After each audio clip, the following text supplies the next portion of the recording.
Knight of the Realm, sir. You can say fuck their permission, ride into the list, call out Longthorn Tyrell, and turn his arsehole into a lance hole. That's enough now. Welcome to the official Game of Thrones podcast of Night of the Seven Kingdoms. I am Jason Concepcion. And I'm Greta Johnson. And wow, this is the episode we learned that Egg's got a dirty little potty mouth, huh? Gosh, lance hole. Whoa. This is the second episode of season 1, written by Ira Parker and Aziza Barnes and directed by Owen Harris. Yes, of course, we're going to get into the episode. We're also going to hear from Peter Claffey, who plays Ser Duncan the Tall. The Dunkmaster. And we're also talking today to Dr. Hugh Doherty, who's a historian and the Medievalist Consultant on the show. So those are both going to be really fun interviews. Spoiler warning. If you haven't watched the episode, don't listen to this podcast Just go watch the episode. Go watch that first, then come back here.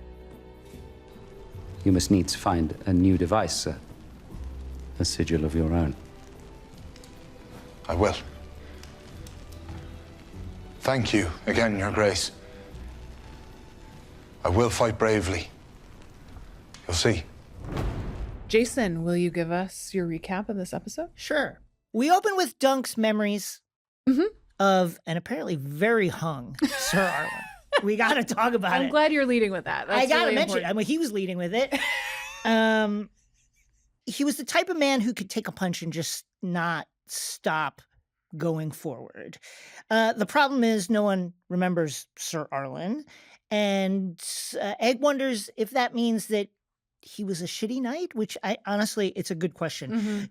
Duncan and Egg witness the arrival of the royal family. The Targaryens are here. That's Baelor Targaryen, the crown prince, Prince Maekar, his brother, and various other attendants. We also learn that apparently some of Maekar's kids are missing right now. Dunk is like, let's go look at them. Let's go look at the Targaryens. And Duncan sneaks into a very poorly guarded room in the Ashford Castle and eavesdrops. He kind of stumbles in there almost, doesn't he? He really does. He gets quite close to the royal family and is hearing them discuss this situation with the missing sons. And then he gets called forward by Prince Baelor, among others, and they're just like, hey, what are you doing here? And that's when he's like, hey, Sir Arlan, anybody remember him? Good news. Yeah. Prince Baelor's like, oh, rings a bell. I think I remember this guy. In fact, I jousted with him, and we broke like 4 lances. Dunk is like, it was 7. Baelor's like, absolutely not true, but good news, that guy did exist. Also not the time, Dunk. Later, Dunk trades his beloved horse Sweetfoot for some new armor. He tells Egg that he's going to win this tournament and he's going to get hired somewhere, maybe even with the Targaryens. But Egg is like, I know a lot about the Targaryens somehow, and they don't hire hedge knights, so I don't think you want to do that. They watch a joust for the first time. Egg loves it, is going crazy, going nuts. It is a very brutal event, and you can kind of see for the first time that Dunk is like, oh no, wait, this looks physically taxing. Shocker. And back at camp, Egg asks Dunk what's wrong. Dunk is feeling like, hey, Sir Arlan, maybe he lied to me a lot, or at the very least misrepresented his life's history, maybe because he was drunk. And so I'm worried about that.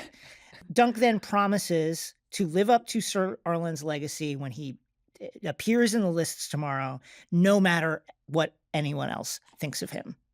And there we go. Nice. Yeah. That was great. Your thoughts about this episode? There are a couple of big themes with this episode. One of them is around the importance of legacy, who and what does and doesn't get remembered. I think there's also like a layer to that around grief. Yeah. And like grieving complicated people. And I think you're really seeing that with like the way Ser Duncan is talking to people about Arlan versus these flashbacks that we're getting where Arlan is like probably kind of an asshole a lot of the time, you know? Or at the very least, like fall down drunk. Yeah, it's right. I think one of the things that struck me the most about this episode, which we'll probably get into more, is that scene that you mentioned where when the Targaryens show up Mhm. and we're seeing it from the perspective of like Dunk watching them come in.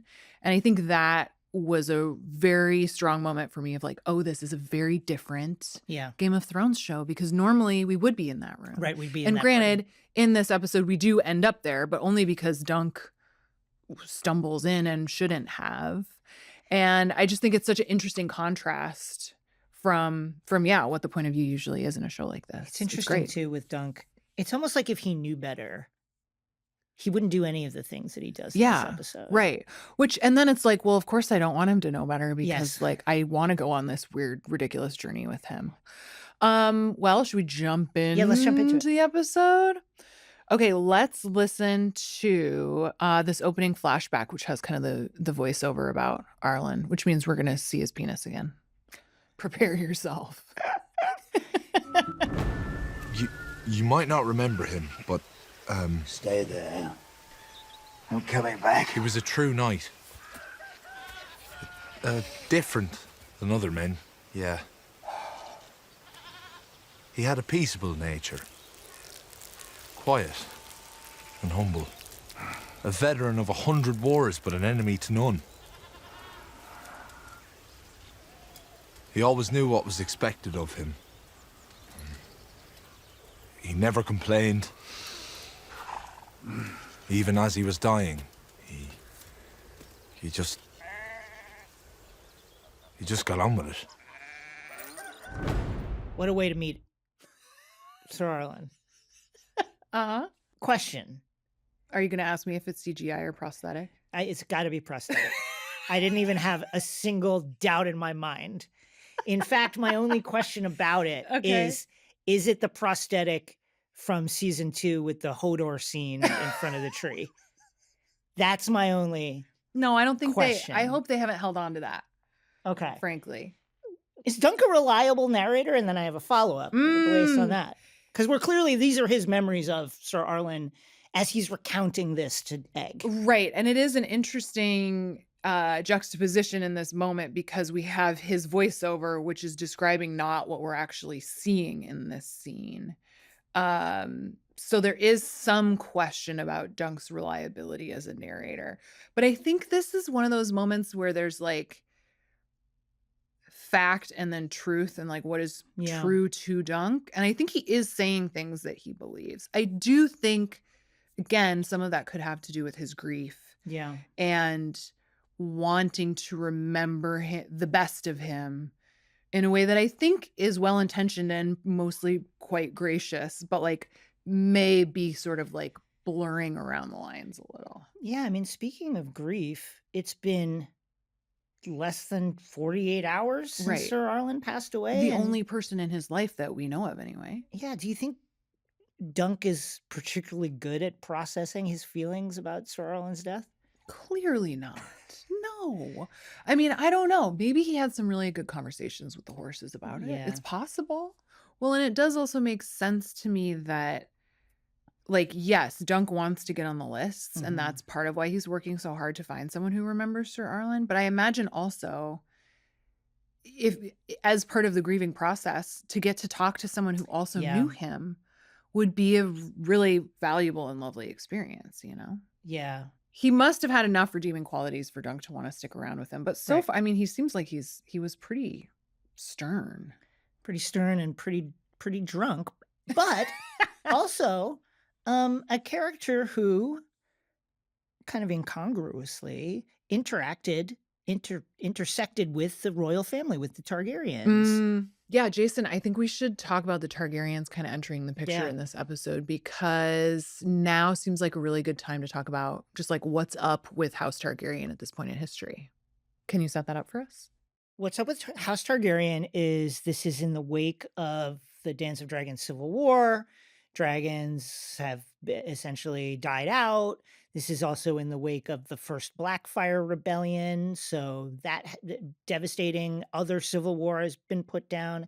And this is kind of the Targaryens at their weakest point. But there is still a Targaryen king. There's a Targaryen king, King Daeron the Good. He's the one who brought Dorne into the realm. And the realm is experiencing a period of relative peace and stability at this time, although, as always, thoughts go to the future. Will it always be like this? Who will take over when the king dies? And that's part of what Baelor and this procession and Prince Maekar are here to kind of shore up the future. Right, The because future is in Baelor, good hands. Baelor is like next in line. He is next in line, and from what little we see of him, is someone who takes it really seriously. Mm-hmm. Just the fact that he remembers people's names and takes the time to do that. Like when Maekar's like, "You remember a hedge knight from?" He's like, "Yeah, because I'm going to be in the big chair, so I try to do that." Yeah, he seems fair, Yeah. which you can't always say. No, you cannot always say, especially with the Targaryens. No, I think we should hear a bit of that scene where Dunk meets Baelor. Mm-hmm. My lords, I do apologize for my interruption. I have asked Sir Manfred Dondarrion to vouch for me so that I might enter the lists, but he has refused to do so. Who?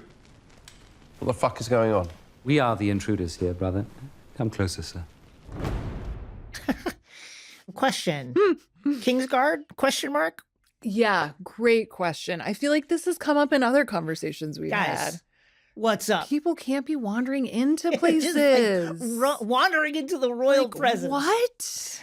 I love this scene. Same. And the look on everyone's faces when this guy, huge guy, comes like lumbering in. Maekar in particular is like, what? Yes. Weirdly, I think if Dunk was a more polished character, much like the scene previously with Lionel, Lord Lionel, who I call Leo. I like that you're calling him Leo. I call him That's Leo. nice. So it's my short nickname for him. If Dunk was a more polished character, I think this goes worse for him. What did you think of his pitch? Completely agree with you. I think, yeah, well, I think part of it is, and Leo kind of points this out too, like it's not like he has anything to bargain with, right? Yeah, so it's there's true. no, he just has to show up empty-handed and acknowledge that he's empty-handed. And like, that is all he can do. And it seems like Leo, Baelor also is like, what's this guy up to? There is a curiosity to, I agree. like, this is an interesting one. And to see them from Dunk's point of view is really interesting too, because I think this is another one where he thinks that people in power, like they are in power for a reason, and Yeah. it's because they can be trusted and will do a good job. And like, he's not disillusioned by any of that, which is, I think, an interesting place to be, and also arguably quite naive, especially in this world. It's really cool that the Targaryens are here also, because I think it is a manifestation of the fact that without dragons, there's a more kind of normal sort of politics going on in the realm where you actually have to have people support you. It's not just about like, well, support me or else the dragons will come. Baelor is he seems wise. He seems Mhm. very just, Yeah. clearly very smart. And there's a side of him that is clearly like measuring out all the angles. And I think that makes him a really fascinating guy Yes, totally. thus far. Yes, for sure. I completely agree. Yeah, it'll be interesting to see how all of it Yeah. rolls out from here, really. We also see more of Tansel, the puppeteer who caught Dunk's eye in the first episode. Yes. I love her. She's wonderful. She's also who Dunk asks to paint a new sigil for him. Let's listen to that because it's just too good. We can't not. That was great. How'd you do the fire tricks? Oh.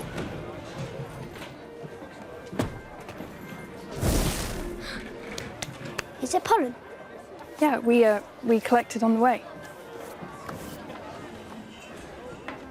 I've never seen such giant puppets. Do you make them yourself? My uncle builds them, but I paint. Could you paint something for me? I have the coin to pay. It's just... I need to paint something over the chalice. Well, what would you want?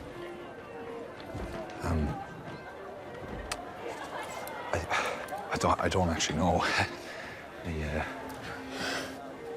Sorry, you must think me a fool. All men are fools.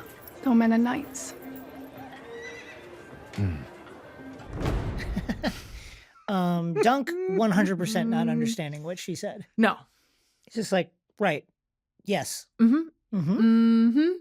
All Oh men my are fools, gosh. all men are knights. Yeah. Yeah. But what do you think Tansel means by this? I think it means exactly what she's Okay. saying. I mean, I think it's like all men are always saying all sorts of things about Yeah. like who they are. And in the end, they're all the same. Is kind of how I read that. Yeah. What do you think? I think it's something like that. Like every guy thinks they're a knight, Yeah, he's going to tell you that he's but he's probably a fool. Yes, exactly. In this episode, very sadly, Dunk parts with the beautiful Sweetfoot. The beautiful, sweet Sweetfoot, uncomplaining, loyal steed. Is this the most crushing scene we've seen so It was far? very heartbreaking. Would you consider yourself a horse guy? I do love the horse. What a great answer, Jason. I do love the horse. I used to say, I used to What joke. did you used I used to to joke at say? home that I wanted a horse and a hen. Oh, did you ever get either? No. That's really I do fun. like horses. I went to horse camp. I rode horses. Oh, wow. Yeah. So you are a horse guy. I like a horse. They're great animals. I think the fact that the scene was as heartbreaking as it was is testament to like how well the show has been written. I agree. Because, you know, we haven't spent that much time with the horses I know. anyway, but we have spent just enough where you know what a huge sacrifice Dunk Oh is my making in this gosh. scene. And the fact that it is such a huge sacrifice, I think, is a embodiment of how important this is to Dunk. Like, he's going to do this. Yeah. He's going to get the money to get the armor so he can enter the lists. Yep. You can't talk him out of it. He's made that decision, and much like Sir Arlan before him, he's not going to be shaken from it no matter Mhm, what, even if it costs him, you know, one of the last vestiges of Sir Arlan on this earth. Yeah. We're also seeing night jousting. Looks bad. Why would you do that at night? Not involved. would Like, not I don't wanna want to be drive involved. at night. I'm not going to joust. I at think night. they need some sort of reflective tape yeah, on the armor lighting, and the shields. torches. We're doing it by candlelight out here. It's very foggy. That's so stressful. That said, crowd was loving it. That's true. Crowd was going absolutely crazy. Egg is going absolutely like Oasis live at Wembley crazy. Yeah, I do think there is. I mean, even just the difference between Dunk and everyone else in that audience, where like clearly they're there to see sporting and Right. they're excited, and yeah, it really seems like Dunk is one of the only ones in that audience who's like, wait a second, Yeah, that looks- I don't like the look of this. Actually, So I thought this was like wrestling, where Yeah. it was like kind of fake. Right. No, it's real. This is high impact. Yeah. Dunk goes back to camp, and there he talks with Egg about just the feelings he's having about Sir Arlan. Let's hear some of that. He raised me to be an honorable man. And all these noble lords can't even remember his name. His name was Ser Arlan of Pennytree. And I am his legacy. On the morrow, we will show them what his hand has wrought. What do you think about what Dunk's saying here?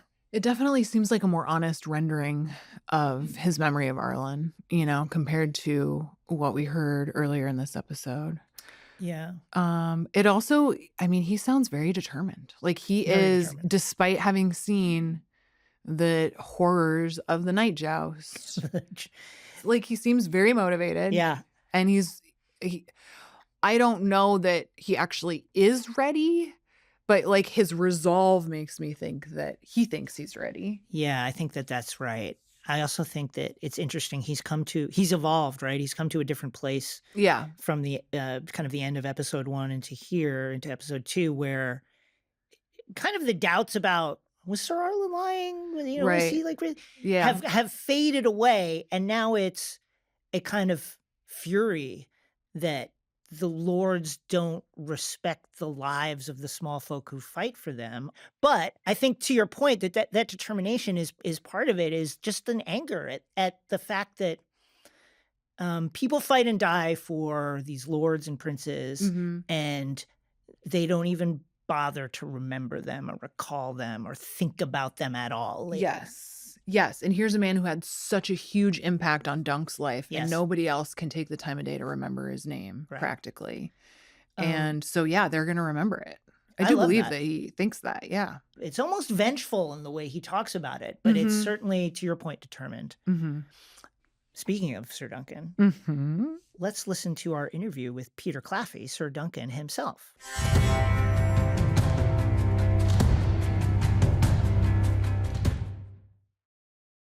Well, we are thrilled to be joined today by our favorite hedge knight, Peter Claffey, who plays Sir Duncan the Tall. Peter, thank you so much for being here. No, not at all. Thank you, guys. It's an honor. Lovely. Tell us about the role and getting the role. So I was a massive, huge fan of like the original Game of Thrones series back in the day.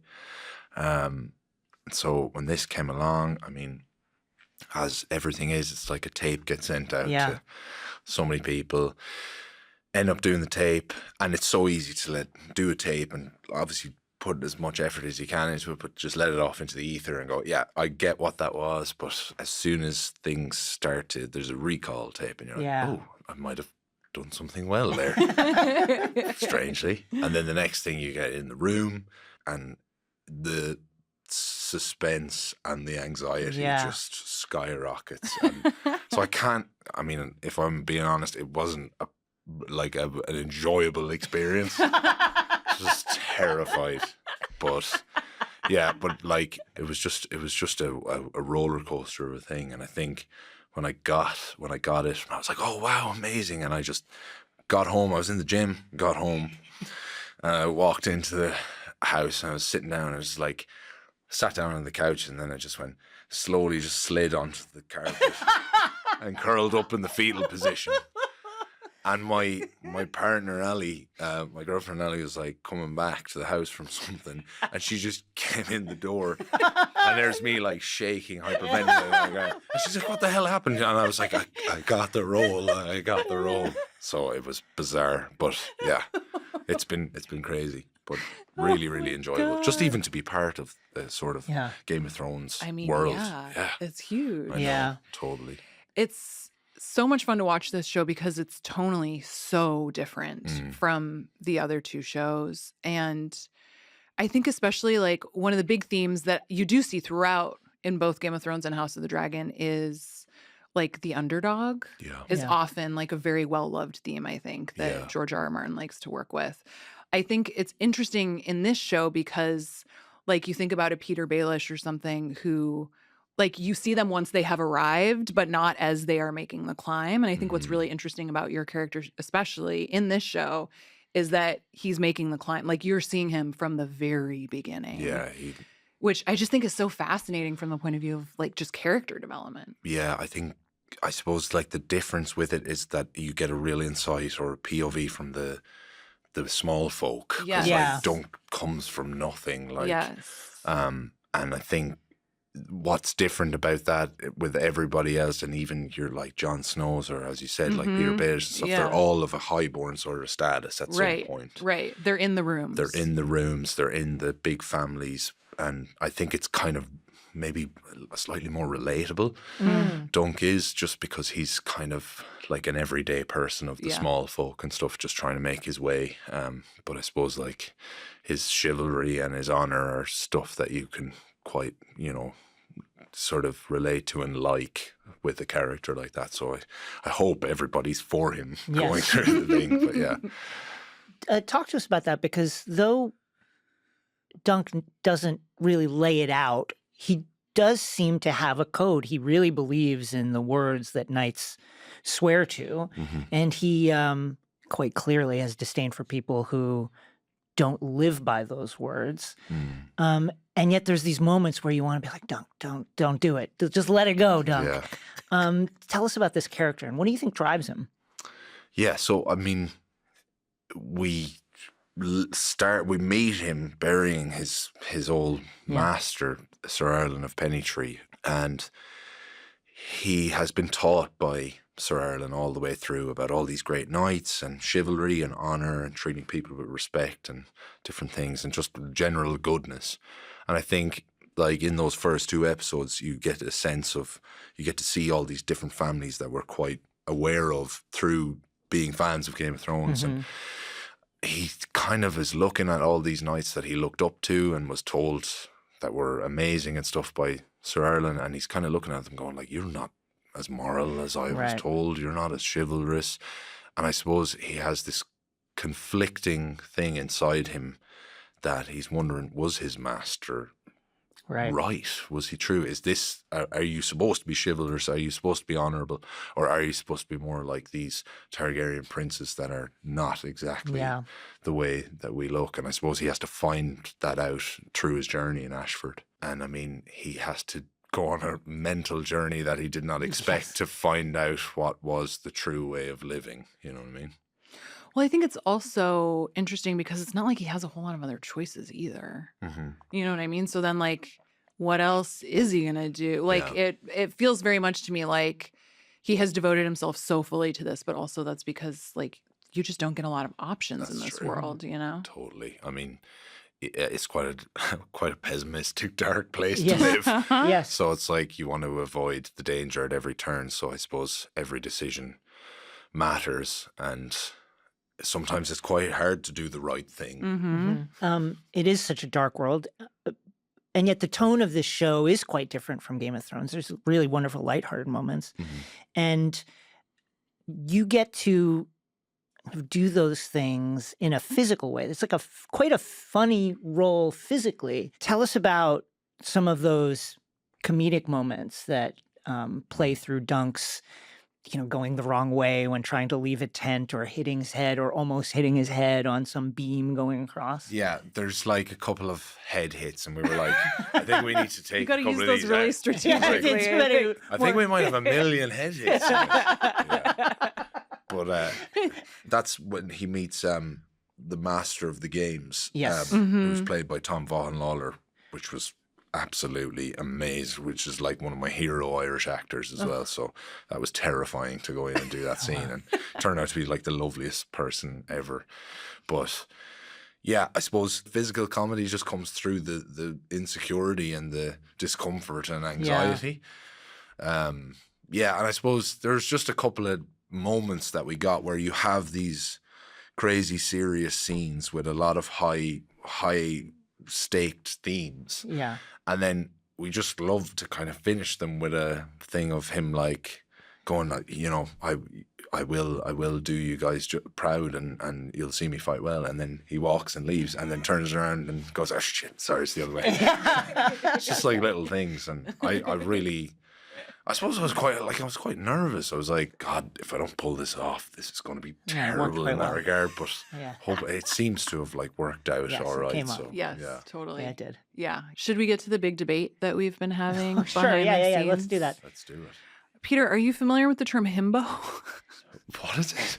Himbo? Himbo. Himbo. It's like a male. I know what limbo is. It's like a bimbo, but for a man. Like so it's like a man male bimbo. who is conventionally good looking, Yes. but not smart. And I guess like Ken from Barbie, I think was an example that you had, which is a very good one. So the debate was whether or not. Sorry, if this goes to the point of comparing Dunk's looks to Ryan Gosling, Don't worry about it. Don't worry about it. I'm afraid I'm going to have to put that to bed. That's very gracious of you. Oh my God. Yeah.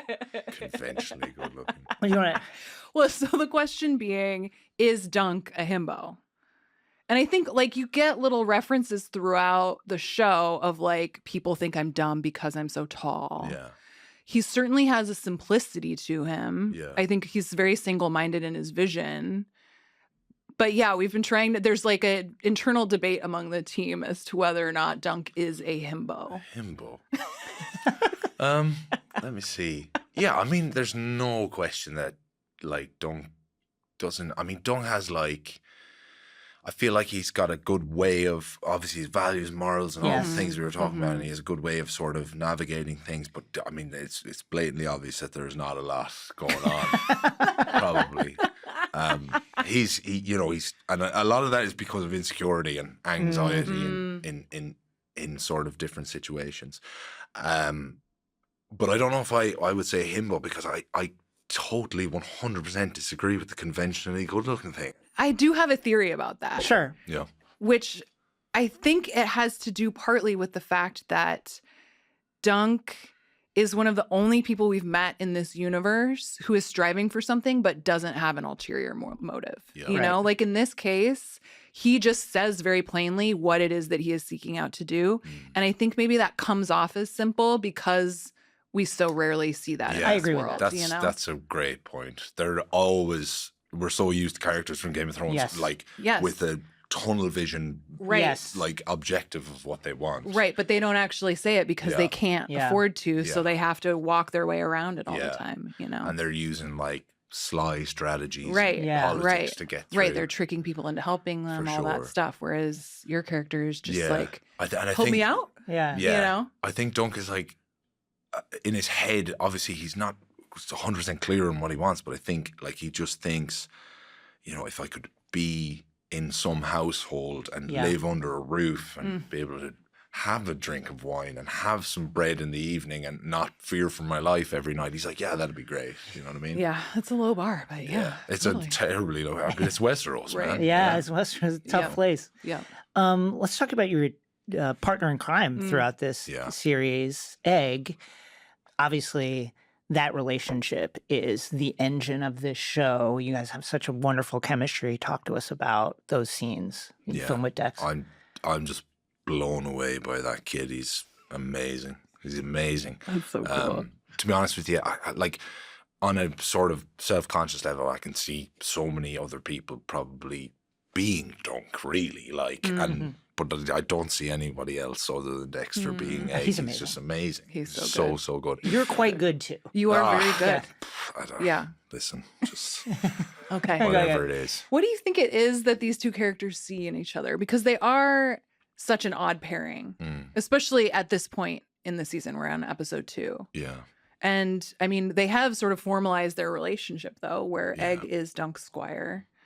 It's funny, though, because even like Egg knows so much. Like he's always dropping these little nuggets about like, oh yeah, this family, blah, blah, blah. And these people, this is why they're here. And I think it's a really interesting dynamic between the two of them. For sure. And I think obviously when Egg arrives at Ashford and having gotten the back of a lamb cart or a sheep cart, and he starts thinking, and he's like, I'm from King's Landing. And I think Dunk sees that, he sees himself. He's like, I was a complete blow-in from Flea Bottom, and he sees himself meeting Ser Arlan and just like has empathy, I suppose, and sort of love for that sort of young lad trying to do what he can do. And I suppose, especially the very end of 1, especially when he's like, look, you can be my squire, and he explains to him what that entails. It's not going to be pretty. I have no money. We're going to be eating very rough food. We're going to be living in ditches and living beside rivers and stuff. And you can see, and Dexter does it so well, it's like you can see Egg's eyes light up. He's like, he wants to live that squire life and be a knight when he's older. And I think they see both things that they can really get from each other. You know what I mean? And I got that from reading the book. Day one, it's like, it's just such a gorgeous sort of brotherly relationship as well. Yeah, I feel like there's a real sweetness to it, which is another thing you don't always see in this world. Yeah, you know? For sure.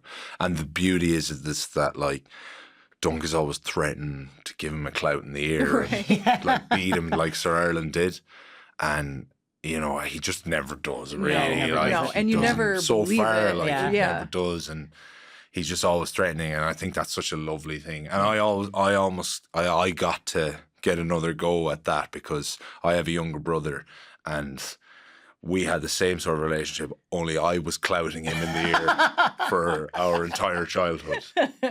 So, yeah, I got to have another kind of more kinder, like lovely thing, yeah. So last question. Yep. If you were a knight, what would your knight name be? So it'd be Sir Peter the something. Yeah, Sir Peter the something. Humble. Oh, that's like a double because it's not humble. know, it's not humble to say that, is it? Yeah, no. Sir Peter. Sir Peter the Praised. I think like I Sir think Peter in the fetal position on the floor. yeah. No, it's Sir Peter.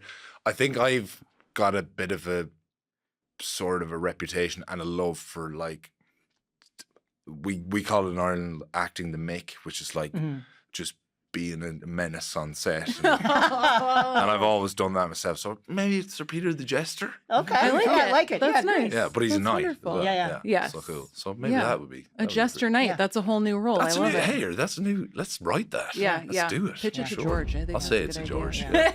Yeah. Well, Peter, thank you so much Yeah. for No, joining it's us. been a pleasure. you. Thank Yeah. you so much. Appreciate it so much. Thank you. What a charming Oh gentleman. my goodness. A really lovely human. Yes. Ira has talked about this, but you really can get a sense of, like Peter's own sort of like discomfort with Yeah. this level of exposure, I think is so similar to like, Yeah. you can really see how he has brought some of that into Dunk in a really lovely way. He was a delightful guy. And I Mhm. will also say his social media, very fun.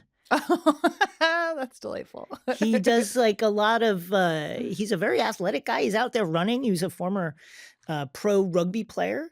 And he does a lot of like vlogs while running. Check it out. Check him out on the Instagrams. That's so funny.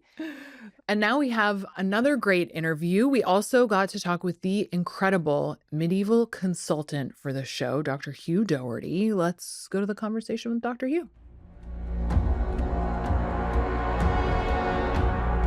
So the world of Westeros obviously is fictional, but it is also deeply rooted in real life history. And our guest next is medieval historian Hugh Doherty, who was a medieval consultant on A Knight of the Seven Kingdoms, which means we are going to learn more about the real medieval grit and grime that this show is rooted in. Hugh, thank you so much for joining us. It's a pleasure. It's a pleasure. So, Hugh, you have a job that I'm very interested in. What does it mean to be a medieval consultant on a show like A Knight of the Seven Kingdoms? I love cinema and I love this sort of visual adaptation and storytelling. These narratives, I think, are just wonderful. I really think this is not medieval history, but George R. R. Martin, he knows his medieval history. And I think that, in many ways, many of the things he's written about and the stories he's telling and the way he's telling it and the way then these have been told in Game of Thrones and in The Knight of the Seven Kingdoms is in many ways more medieval than many films and adaptations that offering us the Middle Ages in so many different ways, in atmosphere, in detail, in outlook. So it was a great honor and pleasure for me, having watched everything religiously and talked to my students about it. For many of them, of course, they come to the Middle Ages through Game of Thrones. I mean, they're of a generation now. I mean, if they're anyone who's 18, they will have encountered Game of Thrones. So when to be a consultant on this was just wonderful, a joy. And so with Ira, I was able to, he asked me questions and I was able to offer him sort of different answers. And what I like is that I can offer the framework and the detail and he could choose what he wanted. Well, we are so curious about just what knighthood entailed in the period that this show pulls from. What was the role of a knight in this period of history? Many different contemporaries at the time, had in a way competing views about the roles of knights, what made a good knight. But there was some consensus, let's say in the mid 14th century, that a knight should have certain key qualities, a demonstration of the ability to fight well, demonstrations of courage, of prowess, but also loyalty, loyalty to kings, to lords, and also a moral duty to protect the church, to protect the vulnerable, to protect the innocent, and to live the life of a true knight. And that also entailed generosity and a certain way of living, of giving gifts, of hosting feasts, of entertaining. It was something that was very important on the tournament field and on the battlefield, but also in the hall, on pilgrimage, in everyday life. I see. Hugh, it sounds expensive. Was that the case? I mean, I feel like You're thinking like the gear, the parties. I mean, the gear, the parties, the the generosity. feasting. Oh my God, Yeah. another feast. Yeah. You're absolutely right. It was expensive, and these knights are representative of a certain class of landholder. I see. And so that they obtained their wealth from their lands, their revenues, their exercise of their rights, from their control of courts, the proceeds of courts.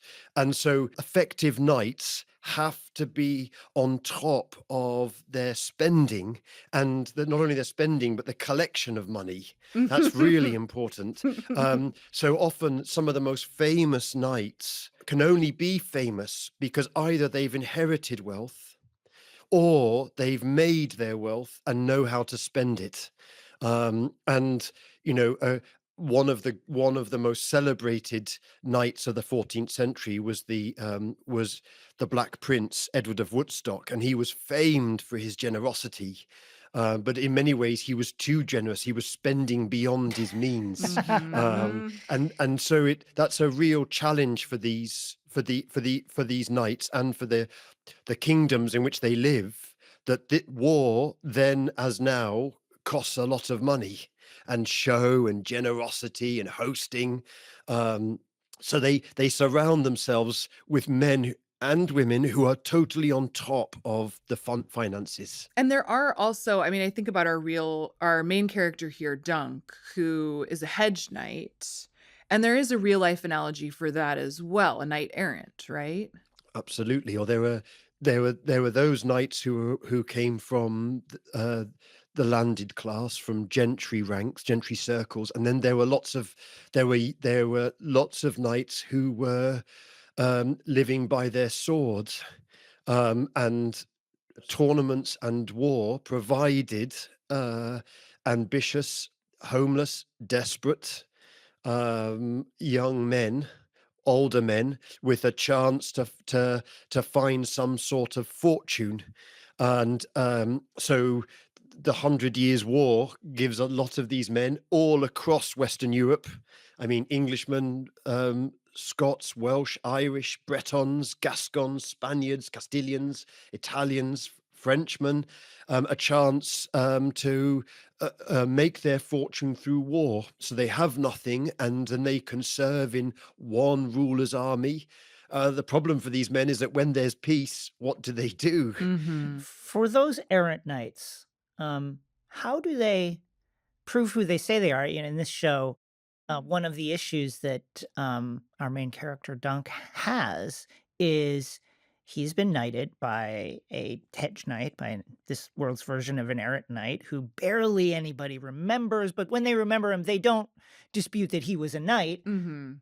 But this gentleman, Dunk, who's claiming to have been knighted by him, is another matter. How in history would these errant knights prove that they were who they said they were? And I would imagine this would lead to a lot of identity theft, so to speak. Yes. I think the show captures that nicely, that the role of memory. Yeah. That my father, my uncle, my brother served in this campaign, and the ability to name all these individuals. I think Right. that's really important. I think that comes out so well and is so evocative of the medieval world. They can't look at their smartphones. They're not Right. dependent for memory on their smartphones, so they could take in, it's clear, lots more information, and then recite that information when required. And if it sounds plausible, it works. The other side of the coin is that sometimes they simply don't care. They don't care if these men about their descent. They just want effective soldiers Yeah. in their host. You're putting together a mercenary company in 1360s France. You'll take anybody. Yeah. And it's, you just want effective soldiers. So there's there's the tournament and the joust, which is largely an elite, on the whole, an elite sporting club. And then there's war, where you can take more or less anybody. Because you just need bodies. Yeah. Would you yourself ever want to be a knight, Hugh? Like, have you tried to picture that? Well, I tend to think of myself as a moral and physical coward, so I would say no. But you have to admire. You see that in you see that in various campaigns in the 100 Years' War, as well as in the tournament field. Their sheer courage, and it's as true of the female actors as much as the male actors, in the politics and violence of the age. And sometimes it's so shocking, but this ability just to keep going, it clearly had an impact on them. Some of the things that they saw, and that is, while other things are less palatable and are deeply upsetting, their courage and devotion to their rank and their friends and their lords, that's very, very admirable, I think. Well, Hugh, thank you so much for joining us. This has been really enlightening. Yes, My thank pleasure. you. It's great to talk about it. Oh, I love that interview with Hugh. Yes. So much fun. I have many more questions for him, and I hope that he'll be okay with me cold calling him I bet he would. once I get his information. Be like, Hugh, yeah. Just a quick question about the 30 Years' War. The Are Lancers. you busy? Well, in a tradition started in our first episode, we will now name this episode's most valuable knight. I'm torn between two, so I want you to go first. Okay. You know what? Hmm. I'm going to go with Sweetfoot. I had a feeling you were, and that was one of my two choices. I think an unsung hero carrying Oh my gosh. Duncan and Egg to and fro. Yeah. Sweet horse. Your most valuable knight. So I was torn between Sweetfoot and Tansel. Oh, good one. Good Because I think that line, all men are knights and all men are fools, is a real, real good one. choice. I think so too. And I think speaking the truth is very knightly. So that's my argument for that one. Your choice is? Lady Tansel. I love it. And that's it for this episode. The third episode of A Knight of the Seven Kingdoms comes out next Sunday on HBO and HBO Max. And don't forget to join us right afterwards as we break it all down with our heroic squire, Dexter Solancel, who plays Egg. Yes, I can't wait for y'all to hear that one. If you like what you are hearing and watching, don't forget to leave a rating and review on your podcast player of choice. You can find us on the Game of Thrones social media handles, and you can also watch us on HBO Max. Yes, I did say that correctly. You can watch us on HBO Max. You can also follow me on Instagram at Greta M. Johnson. You can read my Substack called Gretagram, and you can listen to my podcast. Happy to be here. Find me on Instagram at NETW3RK and listen to my podcast, X-Ray Vision, available wherever you get your podcasts.